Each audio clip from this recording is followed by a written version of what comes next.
That greenwash can mean only one thing. This week we're playing a Neo Geo game on the all-new Super 20p Arcade Challenge. The rules, well, they're very simple. You can have as many practice goes as you want, but as soon as you press record, that is your run. On this game, you can use continues, so whoever gets furthest gets the most points. Whoever gets second furthest gets 3 points less than them. Whoever gets third furthest gets 3 less points than them. But if you take part, you will at least get some points. So yeah, all new rules, all new challenge. We lost the old information, so yeah, sorry about that. But yeah, this I think works better. So, and if you are looking at this and going, well, I missed the first week, I missed Mr. Do's Wild Ride, how am I supposed to take part?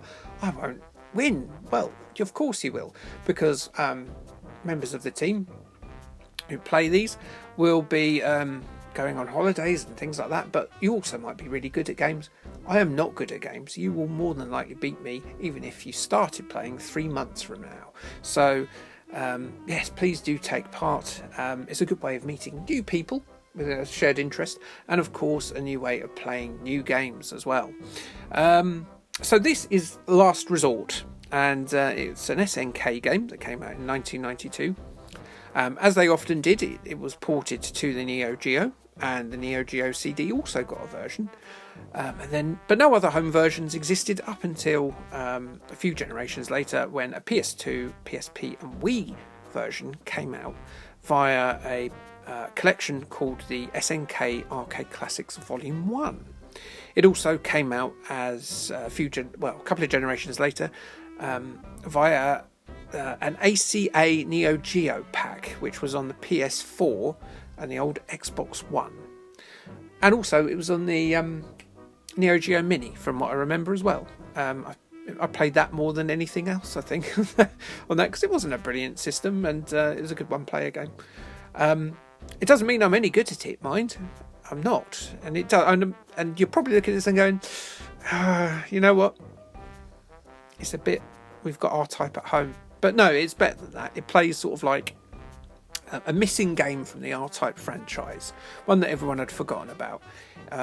So yeah, if you're dismissing this as little R-Type, it's better than that. So if you're new to my channel, you might not know that we do, or I do, rather, no one else would deign to do anything as foolish as this. I talk about genitals. Usually it's animal facts, but this week I'm a bit stumped, so I've gone for what the first level is based on, which is a red light district. Do you see what I did there? Now, a red light district, or pleasure district, is part of an urban area with a high concentration of prostitution and also sex orientated businesses such as sex shops, strip clubs and adult theatres. While there's not an exact number of countries with red light districts in the world, they're represented in every continent, except, I'm assuming, Antarctica. Although, you know what, if you went up to a penguin and offered it enough cod, I reckon you could probably talk it round. And no one's going to arrest you for it, so ergo, that's legal. But please, I'm not advocating the use of penguins as sex toys. Yeah. So famous red light districts include De Valen in Amsterdam, Reeperbahn in Germany, Soy Cowboy in Bangkok, Rue de Achute, sorry about the pronunciation there, in Brussels, and Kabukicho Ichiban Gai Gate in Shinjuku, Japan. The largest known red light district is Sunagachi in Calcutta, which is thought to be the largest in the world, employing 16,000 commercial sex workers in multi-storey brothels. Crikey. What else can I tell you? Oh yes, of Amsterdam's 18 million yearly tourist visitors, 17% also visited the red light district, on average spending €182 post-pandemic per night. So yeah, there you go. That, by the way, is conclusion of the Gentle Facts. I hope that you've learned something, because I haven't. Right, so yeah, I'm having big trouble with this fella here, who's like a sort of paraplegic Terminator. I don't know what kind of things happened in that a big crater. I would imagine he was hit by a meteorite, which is why he's lost his limbs. But he's no less effective without it, as he keeps handing me my bottom. Yes, that I am assured is his spine that's swinging about, as my first continue goes. But like any self-respecting giant skeletal being, you can hurt him by hitting him in the nards. Yes, the nards. I've used a word there that was only ever echoed by 1990s US preschoolers. Nards. When was the last time you heard anyone call someone's balls nards? Yeah, I don't remember that either. But yeah, good.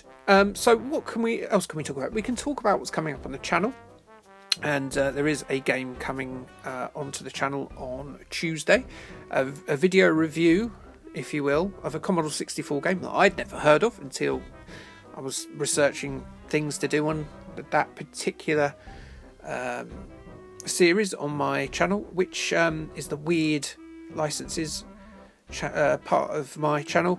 And yeah, it's a Laurel and Hardy game for the Commodore 64. Never heard of it. Once I looked into it and once I played it, I kind of know why I've never heard of it, because it's quite a clever game in its concept, and it really doesn't deliver on the execution whatsoever. Yeah, not a very good game at all. But yeah, if you want to find more about that game, then on Tuesday night you can whack your peepers on that, and maybe you've played it and you completely disagree. Maybe you've got some weird nostalgia for his very bang average wander around high people in the face 'em up. But yeah, not a fan of that one. Not a fan of that one at all. Right, so what else can we talk about? Because I've run out of things to say. Well, I'm going to be like Christian and talk about things that I've seen on the telly or movies and what have you, because he does this really well and I'm not so good at it. But I'm going to talk about, if you've not seen it yet, Andor. Yes, whether or not you've fallen off the Star Wars bandwagon, whether or not you like Star Wars at all, whether you watched the first 3 episodes of the first series a couple of years ago whenever it was on and went, yeah, that's not for me, it's a bit slow. Watch it. Watch the whole thing, because it is a barnstorming show. And yeah, it does things with the Star Wars mythos, and kind of works it into really clever ways. It sort of plays out like almost like a World War II drama. It's very odd, but it works really well. It's sort of like you see how the Rebel Alliance was formed. It's all like how the French Resistance was in World War II, without all the hello hello jokes though, sadly. You don't get like a stormtrooper approaching Andor and going, "I was pissing by," and things like that. And there's no fallen Madonna with the big boobies, as everyone remembers. You do get the lovely Bix though, she's very nice. But yes, worth watching that, because it is good fun. Well, not good fun, it's quite traumatic in parts, but yeah, if you've given up on Star Wars, this may rekindle a little bit of love for it, whether or not you didn't like the prequels or the sequels, or some of the other TV shows they've done. I know Acolyte wasn't very popular.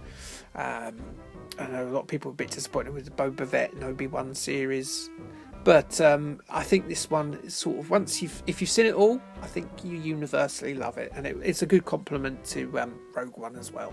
So yes, there's my one singular recommendation. Now this bit, I don't know if this is going to disqualify me, but this very humdrum grey blue post-apocalyptic, the city that was in the vibrant city that was in the first level has been blown up part of the game. This part slows down like Billy-O, and I don't know whether it's my computer, and I don't know whether or not this is going to disqualify me, but as I die in a second anyway, I don't think it really matters because I got no advantage from it, because look at the amount of bullets on screen. There was no way I was going to avoid all of those. So I hope my fellow players are okay with that. Anyway, thank you for joining me. Thank you for listening to me witter on, and I will see you in the next challenge. Like, subscribe, and thanks, bye.